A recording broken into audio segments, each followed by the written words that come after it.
Hey everyone, Jordan here. Today we're going to be taking a look at a new power supply from Corsair. Now power supply is one of the most important parts of your PC. You should never skimp on that, especially for quality. And Corsair are ones that I've used for a number of years and have never let me down. This is their new 1500 watt, an absolute behemoth of a unit. Now there's going to be very few people that need this wattage, but I thought it would be pretty cool to take a look at it, as this is such a monster. This is their new flagship power supply, also available in a range of wattages as well if you need something a little bit less over the top. Big thing to know with these power supplies, you get a 10-year warranty, and they're also Cybernetics Platinum rated. Cybernetics is basically the new 80 plus gold or 80 plus platinum certification. The 80 plus isn't being used very much, and Cybernetics seems to be a little bit more a reliable way of testing, so that's what we're seeing a lot more of now. Also ATX 3.1. Some other features we'll talk about, of course, as we go, but let's get this open and take a look. So we've got our power supply on the left hand side, silica gel, don't eat that. We've got safety information, and then the big old boy in some casing here. Just a quick glance at the connectors, we'll look at that more in a minute. We're going to find in here an absolute ton of different ones, all nicely braided. We've also got some power supply screws and then some zip ties as well. There's our power supply cable. It's going to be one of the bigger, chunkier ones for this one, as this is a higher wattage. Then there's all of our cables, loose though this time rather than in a bag, so a little bit different there. So lots of different cables to choose from. Let me just get these in some kind of organization. So yeah, that's a little bit better organized now. So we've got our 24 pin. Obviously we're going to need that for every motherboard. I've also got some nice cable combs on there. These are all nicely braided.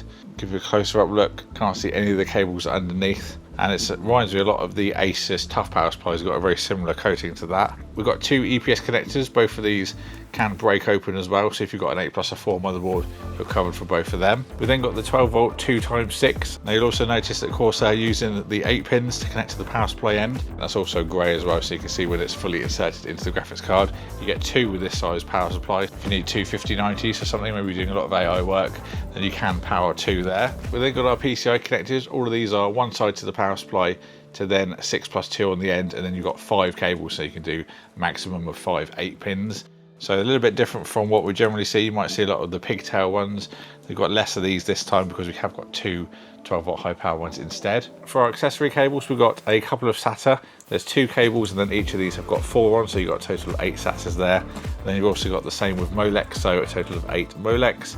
And then finally we've got a USB Type-C to then a USB 2 header, which will enable you to control the fan RPMs, monitor temperatures and things like that in iCUE. So bringing the unit in to have a closer look, no matter which way you have it orientated, we'll have the HX1500i nice and visible. A little protection on the power inlet there, and then obviously our power switch. So going back to our fan side, this is a fluid dynamic bearing, 140mm, also has a 0 RPM fan mode as well, so when it's under lower load that won't spin. I think Corsair were one of the first to do this on power supplies years ago, and it's a feature that I really love. Just helps keep your rig a little bit more quiet when you're not using it. A little bit tricky to see, but underneath there we have got 100% Japanese 105-degree electrolytic capacitors, so the highest grade components being used here. And then on our business end, all of our connections, so we've got our motherboard, our PCIe and also CPU, so your EPS connections will go in here.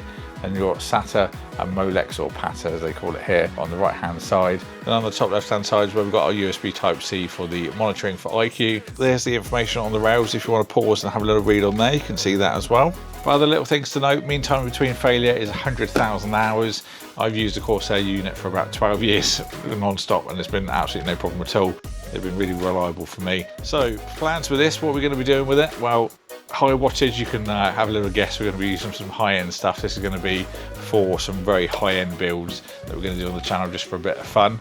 And then long term, this will probably become a bench test power supply, given that we can power the highest end stuff with it. So yes, lovely to have a look at a high-end Corsair unit. I wanted to look at one for a while, so big thanks to them for sending this over for me.